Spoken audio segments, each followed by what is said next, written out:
নমস্কার। আজকে একটা ভালো জিনিস নিয়ে আলোচনা করি। সেটা হচ্ছে, আমরা তো সবাই দেখুন, যারা কাজ করি, কর্ম করি, তারা রোজগারের পেছনে দৌড়চ্ছি, সবাই দৌড়চ্ছি। তো রোজগার কি করে বাড়ানো যায়, অর্থাৎ আপনি যে রোজগারটা এখন করছেন, দেখবেন প্রায় কেউই তার খুব কম লোকই আছে তার বর্তমান রোজগারে সন্তুষ্ট। তার মনে হয়, সবসময় সবারই মনে হয় আর একটু ভালো হলে ভালো হতো। কি করা উচিত? প্রতি শুক্রবার গরিবদের ছোলা গুড় খাওয়াবেন, 1 নম্বর। 2 নম্বর হচ্ছে, প্রতি শুক্রবার ছোলা ভাজা কিনবেন। ছোলা ভাজা কিনে আখি গুড় কিনবেন, আখের গুড় যেটা পাওয়া যায়, আখের গুড় কিনে বাচ্চা বাচ্চা ছেলে মেয়েদের তাদের ছোলা আর গুড় বেটে দেবেন, তার মধ্যে একটু টক মিষ্টি আচার মিশিয়ে দেবেন, ওইটা ওই বাচ্চাদের খেতে দেবেন।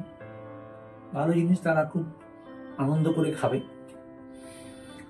এবার হচ্ছে 3 নম্বর, বুধবার, যে কোনো বুধবার বা প্রত্যেক বুধবার করতে পারলে ভালো হয়, লাড্ডু কিনে আনবেন, দরবেশ বা লাড্ডু কিনে আনবেন। যে ব্যক্তি বাড়িতে রোজগার চালাচ্ছে, অর্থাৎ যিনি কর্মটা করছেন এবং যার রোজগারটা বাড়িতে আসছে, তার সেই লাড্ডুটা 7 বার তার গায়ে উপর থেকে নিচ পর্যন্ত একবার ঘুরিয়ে দেবেন বা বুলিয়ে দেবেন। একটা লাড্ডু হতে পারে, একাধিকও হতে পারে, কোনো অসুবিধা নেই। বুলিয়ে দিয়ে রেখে দেবেন।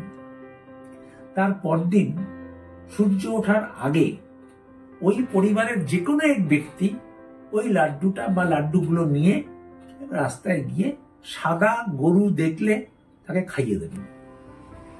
খাইয়ে আর পেছনে ফিরে তাকাবেন না, সোজা বাড়িতে চলে আসবেন। করে দেখুন, রোজগার বাড়বেই নিশ্চিত। ভালো থাকুন, সুস্থ থাকুন। নমস্কার।